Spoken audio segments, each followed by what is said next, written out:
Rowan's boots scuffed the dusty ground as he passed through the market, but the sound of laughter and screams stopped him in his tracks. Not the usual chaos of dust forward, but something more vicious. 5 Apache women hung upside down from a timber beam, their bodies striped with lashes, bruised and trembling. Rowan froze, not because of the violence, but because of the mark on the eldest woman's wrist, a thunderbird. The same mark etched into his own arm years ago by a Chiricahua woman who had pulled him from a burning house and saved his life. That act had made him indebted for eternity. Rowan's chest tightened. Fate does not knock politely. He asked the trader, voice low and steady, "How much?" The man sneered, sizing him up. "All 5? You'd need a lifetime of labor." Rowan emptied his leather pouch, silver spilling onto the dirt with a metallic clink. "Is it enough?" Silence swallowed the market. By sunset, he was leading them out of town, ropes cut, fire built, water boiled, bandages laid out. He didn't speak to them, didn't force comfort. Inside, whispered words floated. Why did he save them? "Find our children." Rowan clenched his fist, heart thundering. He owed a life, but perhaps fate demanded more. By dawn, they stood wounded but unbroken. When they said they had no home left, Rowan understood that this journey was no longer his alone. The southern desert stretched endless, a living furnace pressing down on their backs. Rowan noticed they weren't heading toward any village, but deeper into danger. When he asked, the eldest said softly, "We have no home. We hunt for our children." 15 children had been taken 3 days prior. Tracks were fresh, pressed hard into sand, wagons heavy with speed. Mothers move faster than fear. Rowan followed, silent, carrying extra water. Every mile stripped him of comfort. Every step pressed into despair. At an abandoned settlement, a half-buried bone bracelet told of a daughter lost. Eyes went wide, hands shook, but no one spoke.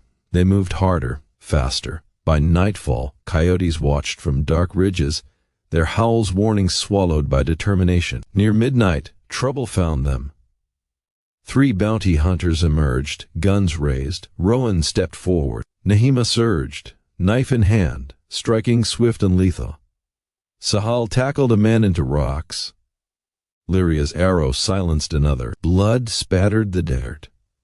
The trio of hunters became memories in the dust. From that moment, the hunt was no longer just survival, it was war. Rowan realized the weight of their purpose. 15 small lives waited, ticking against time. By the 3rd night, they camped beside a narrow canyon. Rowan built the fire.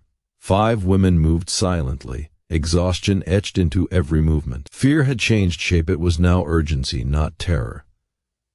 Rowan finally spoke the truth he had carried for 5 years. He had been there when their village burned, standing idle, complicit through inaction. The firelight caught eyes sharpened by grief. Hands went to blades. He rolled up his sleeve. The Thunderbird mark glowed in the flames. Silence stretched thin.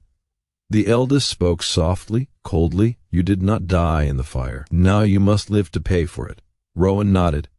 Action would atone for guilt. Ahead lay 15 children, their small lives a reason to walk through fire again. The trail led to a canyon with an abandoned fort.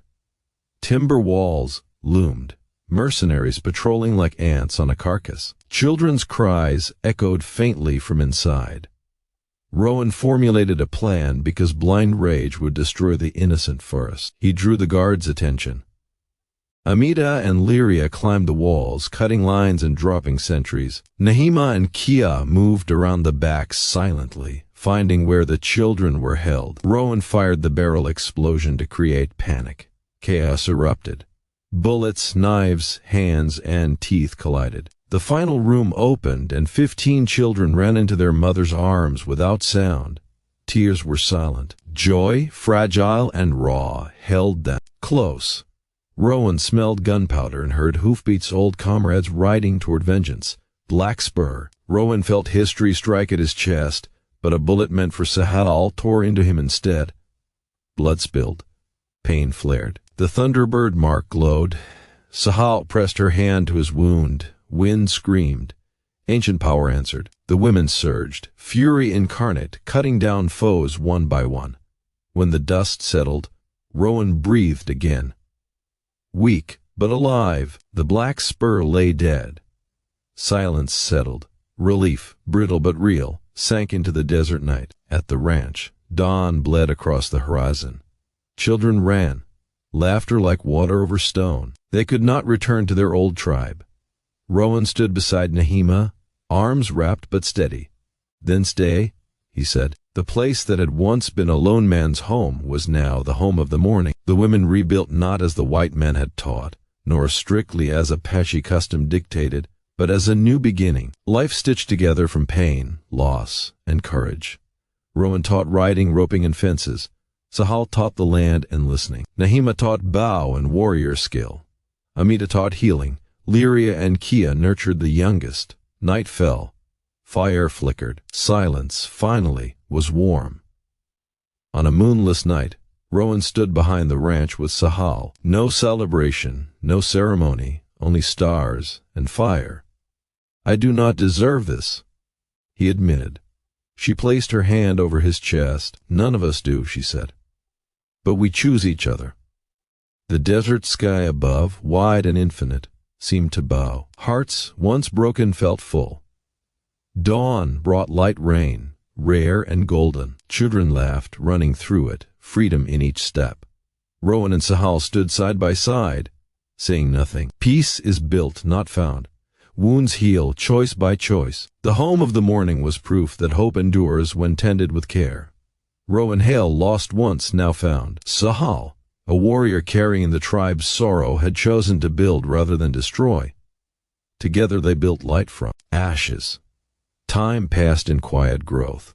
The children learned, laughed, fell, and rose again. The women and Rowan became a family not by blood but by shared scars and commitment. Every day brought challenges, storms, wild animals, men who sought to exploit weakness. Yet each dawn, the desert yielded to the strength of those who refused to break. Rowan watched the children and the women, feeling his debt transform from guilt to purpose. Their survival was a constant reminder that a single act of courage could ripple through years, touching lives not yet born, restoring those thought lost. Even in the harshest winds, hope found roots in scarred hands. Rowan, Sahal, and the 5 women walked the land they had claimed as their own. Lessons were taught, skills shared, and bonds cemented by fire and blood. Every child's laughter was a small victory. Every night of peace a triumph. The desert was still harsh, unforgiving, and full of peril, but no longer alone. Together they faced the winds, the sun,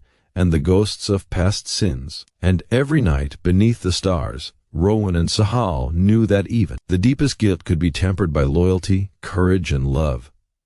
The home of the morning was no longer just a place. It was proof that hearts, once shattered, could rise again.